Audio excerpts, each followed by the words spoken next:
Speak of பண்ற விஷயங்கள்லாம் தொடர்ந்து ஒன்றிய தரப்புல பாஜக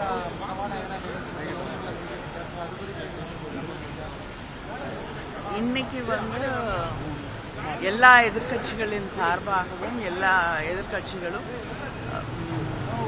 மக்களவையிலே நீட் பிரச்சனைகளை பற்றி மாணவர்கள் நாடு முழுவதும் போராடி கொண்டிருக்கிறார்கள்.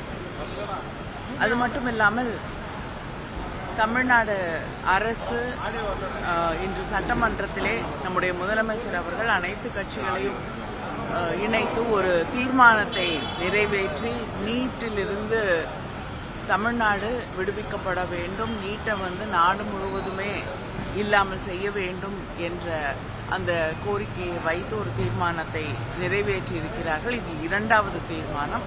இதை பற்றியெல்லாம் பேச வேண்டும் என்று கோரிக்கை வைத்திருந்தோம். ஆனால் மக்களவையாக இருக்கட்டும் மாநிலங்களவையிலும் அந்த உரிமை மறுக்கப்பட்டு பிறகு ஒரு அமளியிலே ஈடுபட வேண்டிய ஒரு நிலைக்கு தள்ளப்பட்டு அவை ஒத்திவைக்கப்பட்டிருக்கிறது. பற்றி எறியக்கூடிய மிக முக்கியமான மாணவர்களின் எதிர்காலத்தை பற்றிய ஒரு விவாதத்தை கூட பாஜக அரசு அங்கே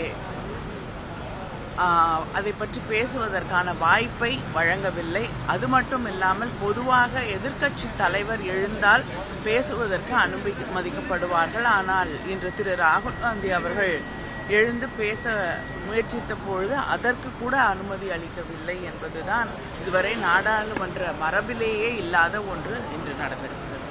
தொடர்ச்சியாக சட்டப்பேரவையில் நீட்டுக்கு எதிராக தீர்மானம் நிறைவேற்றிருக்கு. அதே மாதிரி முதலமைச்சர் அவர்கள் இன்னைக்கு 6 மாநில முதல்வர்களுக்கு கடிதம் எழுதியிருக்கிறாங்க. நீட் தேர்வு குறித்து விலக்களிக்க மத்திய அரசை வலியுறுத்தணும். முதலில் நீட் தேர்வுகளை பற்றிய பிரச்சனைகளை தொடர்ந்து நம்முடைய முதலமைச்சர் அவர்களும் திராவிட முன்னேற்ற கழகமும் தமிழகமும் எதிர்த்து கொண்டிருக்கிறது. இன்று இந்த கேள்வித்தாள்களில் இருக்கக்கூடிய பிரச்சனைகள் எப்படி சில பேர் மட்டுமே அதனால் பயன்பெறுகிறார்கள், பொதுவாக கிராமப்புறங்களில் இருக்கக்கூடிய மாணவர்கள், அது மட்டும் இல்லாமல் வசதி வாய்ப்புகள் அதிகமாக இல்லாத குடும்பங்களில் இருக்கக்கூடிய மாணவர்கள் இந்த நீட் தேர்வுகளால் மிகப்பெரிய அளவிலே பாதிக்கப்படுகிறார்கள் என்பதை இந்த நாடு இன்று புரிந்து கொண்டிருக்கிறது. இந்த சூழலிலே முதலமைச்சர் அவர்கள் மற்ற மாநில முதல்வர்களுக்கும் கடிதம் எழுதியிருக்கிறார்கள். நிச்சயமாக இந்த நாடே என்று உணர்ந்து கொண்டிருக்கக்கூடிய இந்த சூழலிலே நீட் தேர்வுகளை ரத்து செய்யக்கூடிய வாய்ப்பு உருவாகும் என்று நான் நிச்சயமாக நம்புகிறேன்.